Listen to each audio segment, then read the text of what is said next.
हिंद भारत, आपकी अपनी आवाज। नमस्कार, हिंद भारत न्यूज में आपका स्वागत और मैं हूं आपके साथ योगेश शर्मा। असदुद्दीन ओवैसी की पार्टी ऑल इंडिया मजलिस से इत्तेहादुल मुस्लिमीन ने गाजियाबाद की साहिबाबाद सीट से एक हिंदू और वो भी ब्राह्मण उम्मीदवार को टिकट देकर सबको चौंका दिया है। खास बात यह है कि ओवैसी ने जिन पंडित मनमोहन झा को इस सीट से उम्मीदवार बनाया है वे समाजवादी पार्टी से 2 दशकों से पहले जुड़े हुए हैं और क्षेत्र में उसके लिए सक्रिय नेता माने जाते रहे हैं। लेकिन अब वे ओवैसी की पार्टी के लिए वोट मांगेंगे और वहीं क्षेत्र के जातीय और धार्मिक समीकरण के हिसाब से उन्हें यह भी लग रहा है कि उनकी जीत तो पक्की है। एक बात और खास है कि ओवैसी के ये ब्राह्मण उम्मीदवार मूल रूप से बिहार के रहने वाले हैं। हैदराबाद के सांसद असदुद्दीन ओवैसी की पार्टी AIMIM ने सोमवार को यूपी विधानसभा चुनावों के लिए 8 उम्मीदवारों की अपनी दूसरी लिस्ट जारी की, जिसमें सिर्फ एक हिंदू प्रत्याशी को जगह मिली। ओवैसी की पार्टी ने गाजियाबाद की साहिबाबाद सीट से ब्राह्मण उम्मीदवार पंडित मनमोहन झा को मौका दिया है, जो पिछले 22 वर्षों से समाजवादी पार्टी से जुड़े हुए थे। जहां खुद को बिहार के मैथिल ब्राह्मण बताते हैं और फेसबुक पर उनका नाम मनमोहन झा गामा के तौर पर नजर आता है। इलाके के लोगों में वो खास तौर पर गामा के नाम से चर्चित हैं। 22 वर्षों तक मुलायम सिंह यादव और अखिलेश यादव की सपा में रहते हुए मनमोहन झा जिला स्तर पर पार्टी के कई पद संभाल चुके हैं। वो हाल ही में सपा छोड़कर ओवैसी की पार्टी के लिए समर्पित हुए हैं। उन्होंने ऐसा क्यों किया, इसके बारे में TOI से उन्होंने कहा है कि AIMIM संविधान के प्रावधानों को मानती है।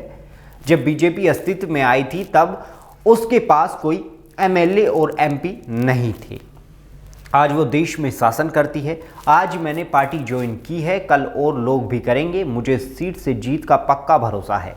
साहिबाबाद सीट पर ब्राह्मण वोटरों की संख्या बहुत ज़्यादा है और इसलिए इस सीट पर अधिकतर दलों ने इस बार इसी जाति के प्रत्याशियों पर दांव लगाया है।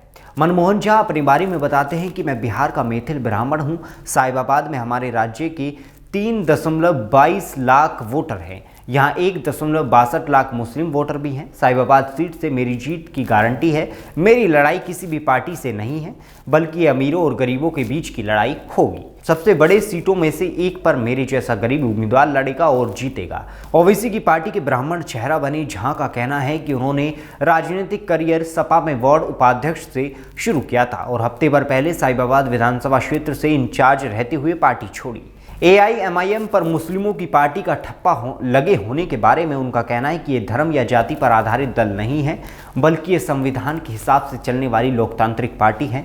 उनके नाम से जो फेसबुक अकाउंट है उसमें अपने बारे में लिखा है। समाजवादी विचारधारा का एक युवा नेता जो अपनी आखिरी सांस तक समाज के हित में कार्यरत रहेगा। 5 साल पहले वो तब चर्चा में आए थे जब एलिवेटेड रोड के उद्घाटन के दौरान उन्होंने काला झंडा दिखाकर मुख्यमंत्री योगी आदित्यनाथ का विरोध किया था। उनके नाम सपा में रहते ऐसे और भी सियासी मामले जुड़े हुए हैं, इसलिए उन्हें पक्का यकीन था कि अखिलेश यादव साहिबाबाद से उन्हें टिकट जरूर देंगे। लेकिन जब सीधे निराशा हाथ लगी तो सीधे AIMIM में ही जाने का फैसला कर लिया। फिलहाल इस खबर में इतना ही। देश दुनिया की तमाम खबरों के लिए हमारे चैनल को लाइक, शेयर, सब्सक्राइब करना ना भूलें। देश दुनिया की तमाम खबरों के लिए